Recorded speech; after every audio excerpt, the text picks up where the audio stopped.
Alrighty, welcome back to another exciting episode of the Information Revolution, a podcast for people working with information. My name is Michael Upton. I'm an information management consultant based in New Zealand. And I'm Judi Vernau, and I'm an information architect, also in New Zealand. And I'm Karl Melrose. I work for Castlepoint Systems in Canberra. Small disclaimer that my views are my own. So, Michael, what are we here for today? So last time we talked a little bit about taking specific actions, getting change underway, but always with that context of the bigger picture. So we thought it was useful to actually go back to that point basically and say, well, how do you get the bigger picture and what does that take? And we have touched on these kinds of topics before. I think we settled on a phrase, establishing the information landscape, which sounds nice to me. So I thought I'd kick things off with Judi if you had Yeah, somewhere thank to you. begin. Over the rainbow.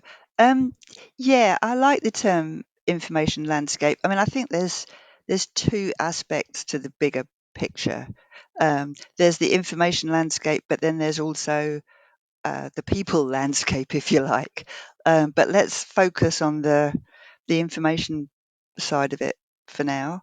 Both of those fit into what I think of as the discovery phase, just finding out what's going on, getting that bigger picture, as you've said. Um, and there's lots of reasons for doing that, but I think it's quite hard to do those tactical things unless you've got a good sense of what's out there in terms of where your content is, what it's about, all of that stuff. It's really hard to know how valuable any particular tactical effort is going to be. So it depends. It depends a bit on what's on your mind about getting the bigger picture. I mean, it could be that you're worried about compliance or risk or just generally managing your content, improving findability. But I think that there's a discovery piece to be done, which is fairly neutral around that. I mean, where you choose to do your deeper dive will depend on the buttons that are being pressed by what you find. But it's you can do a relatively easy piece of discovery, I think. Just understanding what I said just now, where your content is, what it is, how much of it there is. And there's loads of tools out there that let you do that. I mean, from my observation, there are loads of organizations that just kind of plow ahead without really understanding what's where. Like you've got shared drives, but what are they? What's on them? How much is there? Who uses them? I mean, obvious stuff, but organizations often don't ask those questions until it comes to crunch time when they're trying to do a migration from what's there into a new system, say, for example, and then they realize that the stuff's all over the place. It would be better to know that, you know, way ahead of time, and then you can decide what your priorities are for how you deal with those different parts. Um, so, I mean, there's lots of tools that you can use, some of which are free, actually, some of which may be connected with certain people on this call. I don't know. Um, but just doing that scan of what's in your systems, assuming that all your stuff is in your systems and not in those files in your desk or something, or in that filing cabinet over there, which is also a possibility. Um, you can do a lot of useful finding out in just a very few days, I think, to provide a first view of the very big picture of your organization and what's where. I mean, even in where we've done gigs of like 5 days, just running some basic tools across network drives, doing some SharePoint analysis, for example, um, and looking at the other major systems and coming up with a really high level diagram that just gives you everybody a good sense of, as I say, what's where, the different systems involved, where some of the overlaps are can be pretty shocking. I've never done one of those without a senior person going, "Oh, I didn't realize that we'd still got all that stuff from a previous organization, that split out from us 3 years ago, and we've still got it all." For example, I didn't realize that we had 3 systems that are all storing this overlapping information. These kinds of things. I didn't realize that all the stuff I didn't realize how much, how many documents our people had on their home drives. It's still, That's it's just you can come up with some very interesting stuff, but you need to know what's there, don't you think? for sure. A couple of things that specifically come to mind that I see over and over is that in initial conversations about any kind of a migration between systems where people are going to work with documents, people tend to go, "Oh yeah, we've got this thing over here. Like we've got an EDRMS over here, and we're going to move to this other thing over here." And typically, you have to scratch the surface before 99% of people go, "Oh, but most people are just working on shared drives." You know, like Yeah, yeah, it's yeah, yeah, so yeah. common that It actually is. the day-to-day activities and um, real document management in terms of most of its life cycle is occurring somewhere else that Yeah. often in the start of conversations is not even mentioned, which And I always find absolutely. kind of And illuminating for multiple reasons. Sorry. these guys over here are having to use Dropbox because they're trying to Mm, communicate with third yeah, parties, and they have no internal method of doing that, which Yeah, yeah. is and you've put them in a absolutely position where shocking. you've told them that they have to that they have to communicate with external people, and you've told them that they can't use Dropbox, and your policy says that they can't use email because it's not secure, and so they're sitting there So scratching their heads, going, "What do we use?" Yeah. Um, I mean, as a general question, the general sort of flavor of some of the stuff you're talking about is the basic idea about what are the assumptions underlying your project. And it seems like if you don't go and actually do a current state assessment, then what you're actually doing is you're saying, here is our current state, but the current state's a figment of your Yeah, imagination. exactly. That's Um, that's that's exactly right. It's very well put. Yeah. You're and I guessing. mean, You're what, guessing. but what do you think the general level of awareness, particularly with senior people, is about the state of information management in their organizations? I think they generally think it's about retention and disposal. Um, I think that, I mean, in my experience, the senior people usually talk up a good story about, yeah, we treat information as an asset. I mean, we've said this before, haven't we? Treat it as an asset, but they don't really think about what that means. They don't think about, um, how that needs to be stored, how it needs to be accessed. Are people really finding what they need? I mean, that's the other side of the discovery piece. Are people finding, we've talked about this a lot too, are people finding what they need? Is it easy to find what they need? I mean, that could be the second part of your discovery phase. How well is the information landscape serving them? But if you don't know what that landscape even looks like, it's really hard to think about how you can improve it. And I think also when it comes to migration, I've seen organizations often frequently just not put enough thought into that. And this whole lift and shift expression comes into play where they think, you take, oh yeah, we've got it. Well, we've got it in SharePoint already, but we want to move it into 365. So we'll do a lift and shift. Yeah, that, no, just no, because you're just recreating the horrors that you had before. Why are you moving it? Well, I suppose because 2007 isn't supported anymore or something. But, you know, um, this is your But I mean, that's opportunity kind now of the to get it flavour of the right. month. Yeah, That's sort yeah. of the flavour of the month conversation at the moment. I mean, the number of organisations I talk to that are, oh, we're just going to, move our everything off our file servers into SharePoint Online.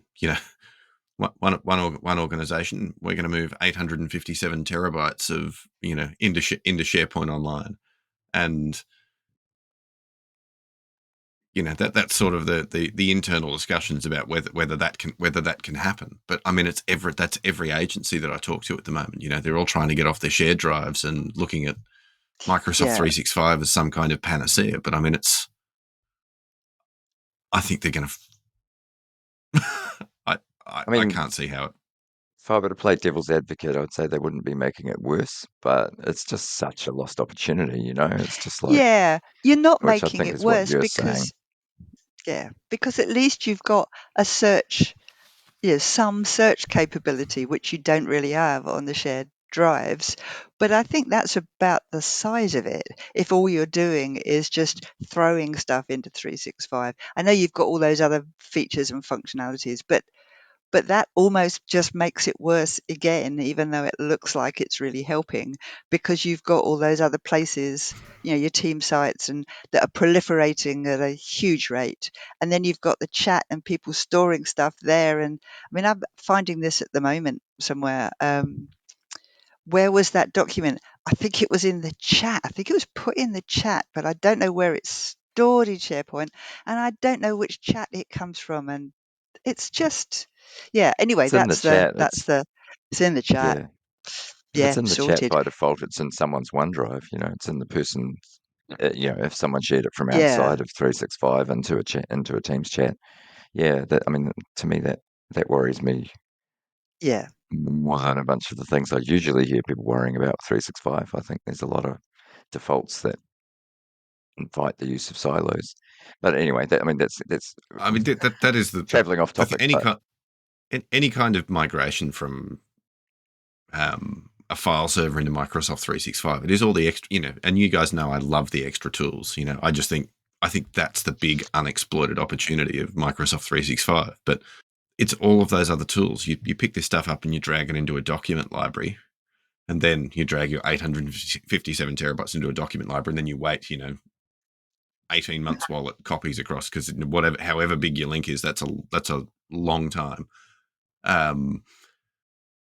But then how do people actually work with that stuff? yeah, Because I mean, some of those basic things about establishing cultures, about sending links instead of trying to send actual documents and those sorts of things. I mean, to me, it just invites, at least a file server is relatively contained in that sort of sense of, it just stores things, Whereas you put it into Microsoft 365 and you have so much more capability. There's so much more sprawl, so much more capacity to essentially generate a more complex mess than you've got. And yeah. so that is totally That's a fair. really good phrase. Yeah, a more complex mess. I think that's a really good Yeah, description of it.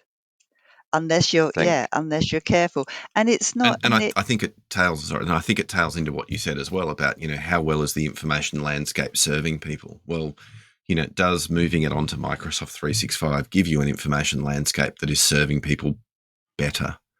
And if it's a more complex mess, I'd argue you've just taken a really high capability platform that could be absolutely brilliant for the way people work, and the way your information landscape serving people has gone from here, where people are quite happy with the file server and able to find things, to here, where now they could find things, but now some stuff's in chat, some stuff's in another team, some stuff's in, a document library that they've set up somewhere else so they can have special metadata and, whatever. yeah, absolutely, absolutely. That's entirely fair. Yeah. So that's kind of designing the future state. But we need to also find out about not just what's in the main repository, like an old SharePoint or whatever it is, or shared drives, but what else is out there as well, and how does that tie in, if it does, with what's in your records system? And what are the overlaps there? Because there's generally not just shared drives. There's generally loads of other stuff about the place, including that filing cabinet, including those CDs where they've been storing stuff that everybody's forgotten about in that filing cabinet over there. So you need to know what all of those things are if you're really trying to kind of do a big move to the glorious new future, you need to find out about all of those things. And also, I mean, not just if you're migrating, but also if you're trying to minimize risk, if you're trying to, well, I mean, obviously improve your findability and all that stuff, but improve your compliance. You need to know what's where, and then have your plan for what you're going to do about it. And so you need to know a fair bit about each um, information set. I tend to call them information set, like that set of contracts that's in that desk over there, as well as the set of contracts that's actually on the shared drives, as well as the set of contracts that's actually in SharePoint at the moment. You need to do something different with each of those because, I mean, they are different in themselves. And if you want to get everything nicely into the new environment, each of those is going to need a different action to get it into the new world. So you need to identify each of them, if you see what I mean, Mm. I mean, so how that do you you go know what about action to take. how do you go about sorting out the authority problem on those sorts of things at scale? And what and if that's not a clear question for people who are watching, just that problem of which document has authority. So if you've got multiple sets of Mm, contracts, which version of a document is the authoritative one? It's yeah, a that's a question. I good mean, it's a question question. I keep bumping into, and for me, it's a people and process question. But I mean, you'd probably be in a position where you're sorting out those sorts of things regularly. How do you approach that?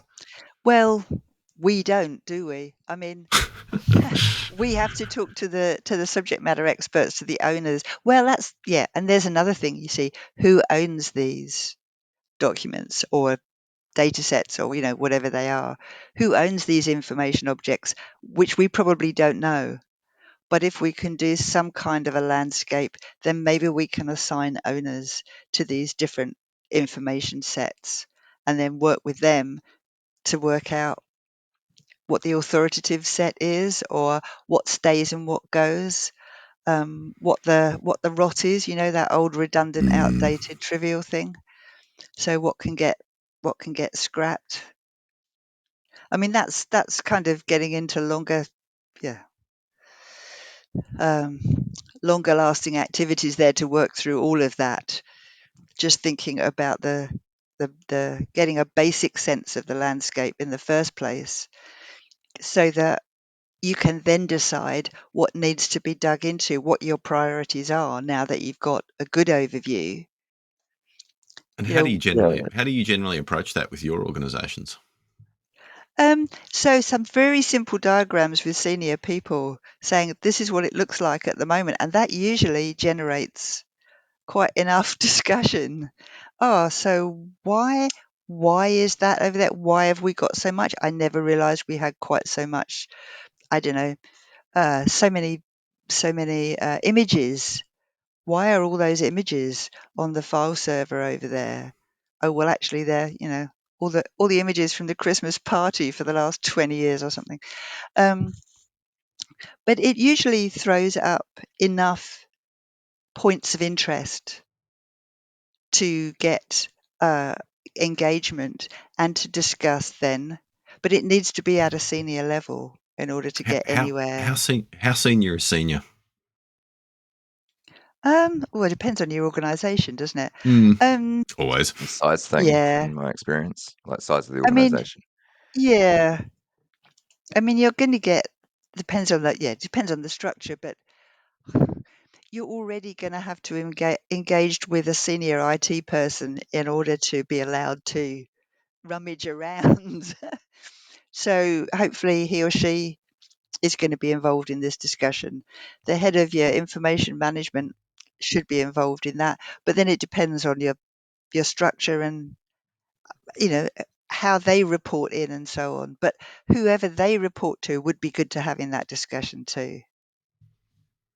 So yeah, depends on the size of your organization. Be great if it was someone at board level, but you might be a bit lucky to get that. Mm. What do you think, Carl? Yeah, look, I think it's it's one of these great questions without an easy answer, isn't it? Yeah. It's which is why I asked. I mean, I think the information literacy problem, is a real problem higher up in lots of organisations. People don't get. People often don't get just exactly what they're giving up by having people working in a mess. And when I sell projects to people, it's always to solve a problem. Sometimes it's because people, they're just looking to buy a category of thing. You know, we want a new EDRMS. But generally it's to solve a problem. But the problem's got to be pretty significant. Because nobody who works in our industry, and almost no software in our industry is what you'd call cheap. And we're generally working with government, so there's generally a process to go through before somebody will actually spend some money. And so, there generally needs to be a pretty significant perception of a problem there. But Yeah. so, I mean, for me, it just kind of needs to be at that level where you've got someone who has enough authority to actually be able to spend money, Yeah. but also a broad enough view that they can start to understand some of the overlapping problem sets that they're dealing with that they've got in their information landscape. There's always, as you say, there's always going to be that driver. Sometimes it isn't a problem. Well, yeah, it's not so much a problem as a desire to do better, which is a slightly different thing. Mm. But I mean, yeah, some of the discovery work that I've done has been driven by an identified risk or a breach, actually. So, oh my God, something terrible has happened. We need to do better in future.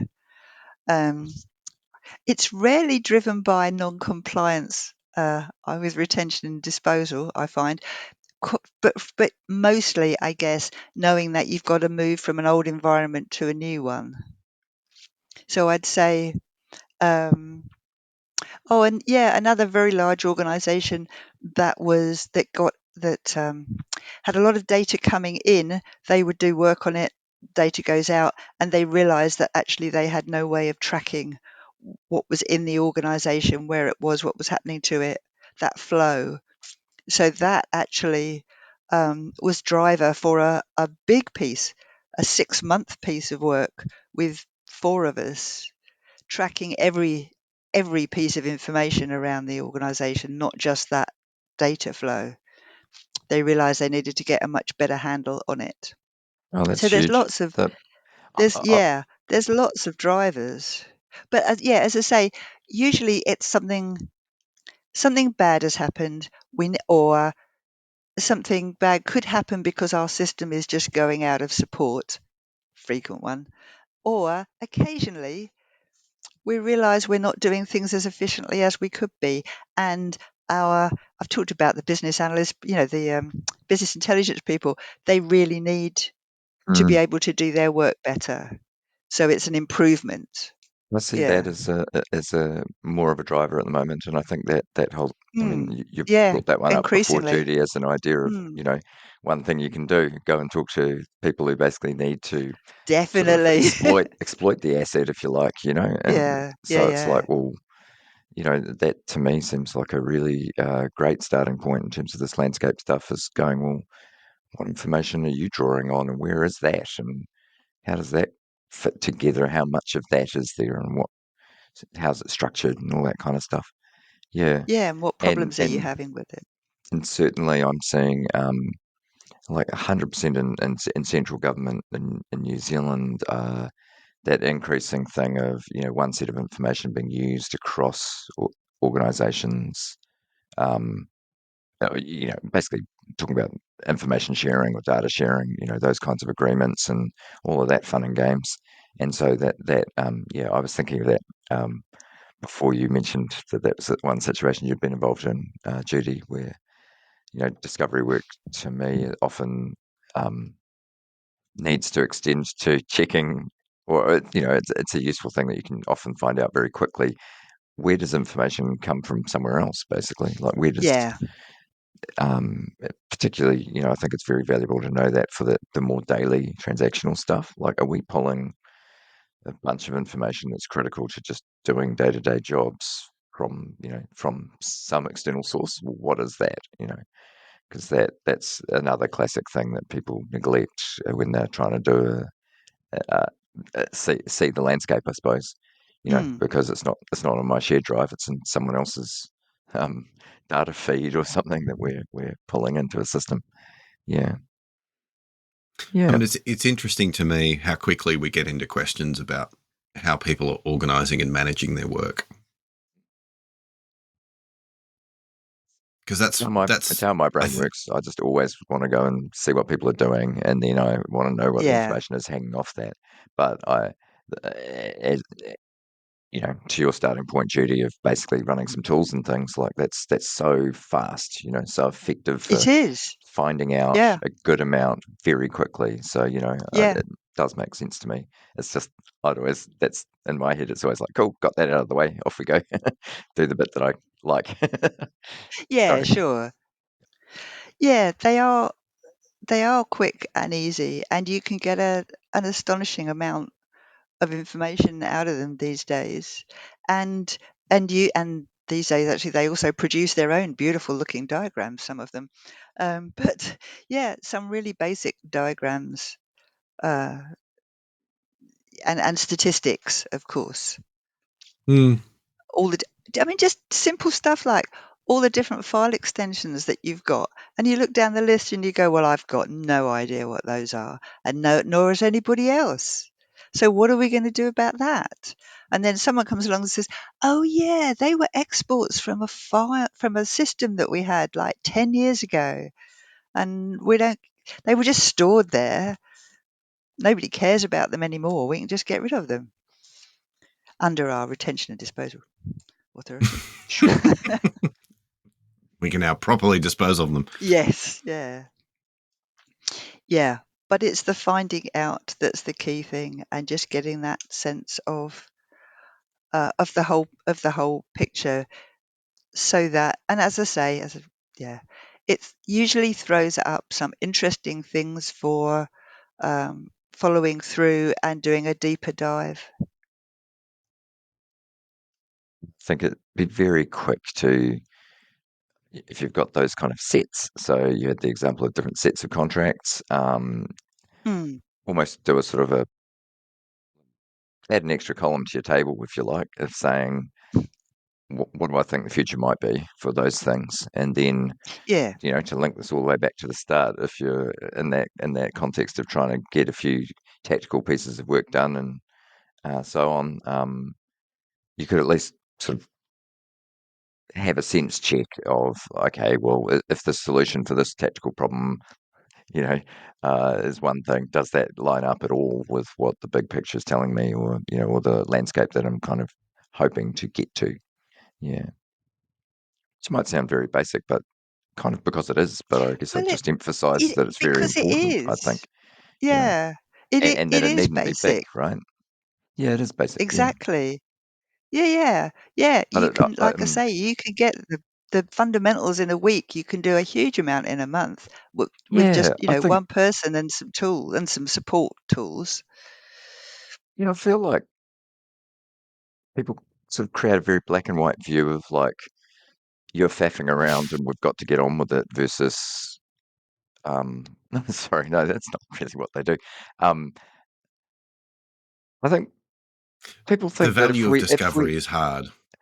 yes, It's hard to justify. thank you. Yeah, That's really all I'm people thinking. people think people think it's not the doing, but it's kind of like, you know, Yes, and they think the scale it's of it like is orienteering. needs right, and they think the It's scale like of it needs to orienteering, be massive. figuring out where you are. Yeah. Yeah. So I think it's not just that the value doesn't look right, but people think are fearful that it's huge. Like, oh my gosh, we're gonna what? Why we have to spend 6 months, to understand all this stuff. It's like, no, no, we're not saying that at all. Like, No, no, no. how about time box that sucker and just see what you can do in a day, or Yeah, see what you can do in a week, or yeah. and Exactly. yeah, Exactly. it is an understood thing that you need to invest in design, right? Like it's understood the value of investing in design so that you don't build a thing that's not fit for purpose. Well, okay, academically that's well understood, but how can you design something if you don't understand the requirements? And Yeah. what are the requirements except, you know, this landscape we're talking about, really? I mean, sorry, you could Well, say this is a different angle, but that's kind of how I think about it. here's a good question for you. How can you help people understand the difference between good design and bad design? And this is on the back of I was talking to a friend of mine a little while ago who had bought an information architecture engagement from someone who is definitely not on this call. And essentially what they got was a template. Oh, And they right. were very unhappy about that. Yeah. But so how do you, which brings in this whole question of how do you understand what good design looks like versus what bad design looks like? I think that's a subject for a whole other podcast It's or 3. Or 10. Yeah, great. So that's probably enough for today. I think we definitely will come back to the concept of design or how that design aspect works, because to me, in terms of the flow of a lot of information sort of project work and definitely establishing an architecture or redefining an architecture, you're it naturally flows from discovery to design, right? It's kind of figuring out what is the thing that we do next, how now that we've understood the current state. So yeah, so we'll definitely come back around to that. If anyone has any specific things they would like to hear or wants to get involved in this podcast, then please do reach out to any of us. Thanks again for listening, and we'll catch you soon. Cheers. Cool. Bye.